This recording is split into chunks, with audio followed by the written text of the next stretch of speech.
Tuhan mau memberkati, Tuhan mau menolong, Tuhan mau menyatakan kuasanya, Tuhan mau mendengarkan doa kita, menjawab doa kita, saudara. Tetapi untuk ini kita harus bersungguh-sungguh. Kita harus berdoa sungguh-sungguh. Kita harus melayani sungguh-sungguh. Kita harus bersaksi sungguh-sungguh. Kita harus menyembah Tuhan sungguh-sungguh. Kita harus patuh sungguh-sungguh. Semuanya sungguh-sungguh. Sungguh-sungguh, sungguh-sungguh. Kerja keras sungguh-sungguh. Sebabnya topik firman Tuhan pada hari ini juga kesungguhan hati. Sungguh-sungguh, sungguh-sungguh. Yang perlu kita cek pada hari ini, seberapa besarkah kesungguhan hati kita?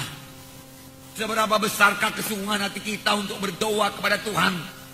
Mohon kuasa Tuhan. Seberapa besarkah kesungguhan hati kita, kerinduan hati kita untuk sembuh daripada penyakit? Kalau kita sakit, seberapa besarkah kemauan kita untuk sembuh? Kesungguhan hati kita untuk sembuh. Seberapa besarkah itu? Seberapa kuatkah kemauan hati kita? Seberapa teguhkah kemauan hati kita itu? Saudaraku, sebab itu menunjukkan iman kita. Seberapa kuatkah kemauan kita untuk memiliki KKS yang berbelah? Seberapa kuatkah kemauan kita untuk mencapai jiwa-jiwa di luar sana? Kalau kita bersungguh-sungguh dan bekerja dengan sungguh-sungguh, Tuhan pasti menyertai, memberkati dan memberikan keberhasilan. Seberapa kuatkah kesungguhan hati kita? Seberapa kuatkah kemauan kita? Seberapa kuatkah kerinduan kita untuk mengikut Tuhan, untuk mematuhi Tuhan, untuk melayani Tuhan? Itu yang menentukan berkat yang akan kita terima. Itu menentukan keberhasilan yang akan kita terima. Dimulai daripada kesungguhan hati, kesungguhan hati, kesungguhan hati. Tidak mau mundur walaupun ada halangan-halangan. Itu menunjukkan kesungguhan hati yang kuat, yang teguh, yang tidak bisa digoyangkan. Dan Tuhan melihat dari sorga. Dan Tuhan pasti menjawab kita. Amin, saudara. Jadi kesungguhan hati untuk maju. Kesungguhan hati menjadi orang rohani. Orang yang suci. Yang meninggalkan semua perkara-perkara duniawi ini. Seberapa besarkah kesungguhan hati kita? Saya akan membacakan satu contoh dari Markus pasal 5 mengenai seorang perempuan yang sakit 12 tahun. Sudah sering kita baca ini, tetapi pada hari ini kita lihat dari kesungguhan hatinya, dari kemauannya untuk sembuh. Seberapa kuatkah kemauannya untuk sembuh? Dia tidak mau menyerah. Dia mengatasi sebuah halangan-halangan. Dia bertahan terus untuk hidup. Dia tidak menyerah kepada penyakit. Tidak menyerah kepada kematian. Markus pasal 5 ayat 25 sampai 34. Mari kita baca bersama-sama. Adalah di situ seorang perempuan yang sudah 12 tahun lamanya menderita pendarahan. Ia telah berulang-ulang diobati oleh berbagai tabib, sehingga telah dihabiskannya semua yang ada padanya. Namun sama sekali tidak ada faedahnya. Malah sebaliknya keadaannya makin memburuk. Dia sudah mendengar berita-berita tentang Yesus. Maka di tengah-tengah orang banyak itu ia mendekati Yesus dari belakang dan menjamah jubahnya. Sebab katanya, asal ku jamah saja jubahnya aku akan sembuh. Seketika itu juga berhentilah pendarahannya. Dan ia merasa bahwa badannya sudah sembuh dari penyakitnya. Pada ketika itu juga Yesus mengetahui bahwa ada tenaga yang keluar dari dirinya. Lalu ia berpaling di tengah orang banyak dan bertanya, siapa yang menjamah jubahku? Murid-muridnya menjawab, engkau melihat bagaimana orang-orang ini berdesak-desakan dekatmu, dan engkau bertanya siapa yang menjamah aku? Lalu ia memandang sekelilingnya untuk melihat siapa yang telah melakukan hal itu.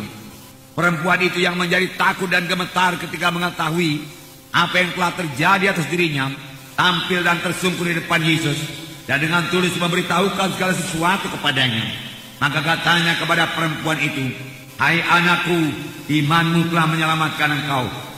Pergilah dengan selamat dan sembuhlah daripada penyakitmu itu.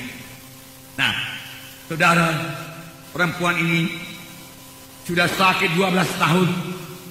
Selama 12 tahun itu dia tidak menyerah kepada penyakitnya. Kemauannya untuk sembuh begitu besar. Dia berkata, aku bisa sembuh, aku bisa sembuh, aku bisa sembuh. Apapun kata orang penyakitku ini, aku mau sembuh. Aku pasti sembuh.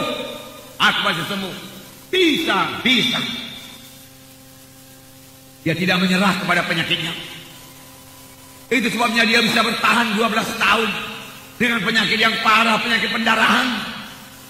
Kalau saja dia menyerah dan dia berkata, tidak ada harapan lagi, dia tidak akan sampai bertemu dengan Tuhan Yesus. Paruh jalan dia sudah meninggal dunia. Tetapi setelah dia berkata, aku bisa sembuh. Aku mau sembuh. Aku tidak mau mati. Aku tidak mau menyerah. Tidak mau menyerah. Ini yang membawanya bertemu dengan Tuhan Yesus.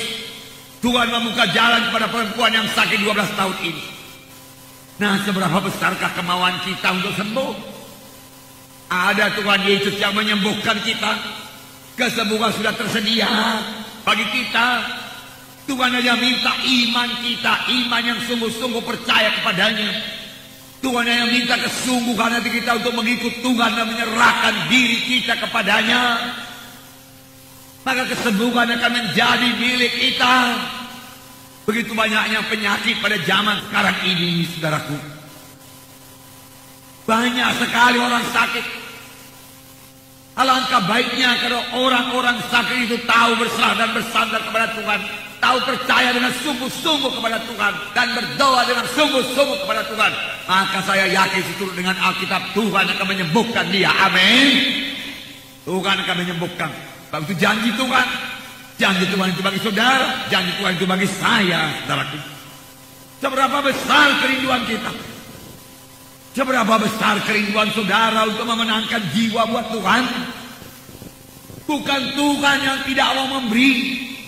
Bukan Tuhan yang tidak mau memberi jiwa-jiwa untuk diselamatkan. Tapi apakah kita rindu jiwa-jiwa itu selamat? Sudahkah kita berdoa sungguh-sungguh supaya kita bisa membawa jiwa-jiwa kepada keselamatan? Sudahkah kita berdoa sungguh-sungguh supaya pada hari Minggu kita membawa jiwa-jiwa? Tidak ada padamu karena kamu tidak berdoa. Kamu berdoa juga, tetapi tidak sungguh-sungguh. Tuhan mencari orang yang bersungguh-sungguh. Seberapa besarkah kerinduan hati kita, kesungguhan hati kita, saudaraku. Tuhan lihat itu semua dan Tuhan jawab, saudaraku.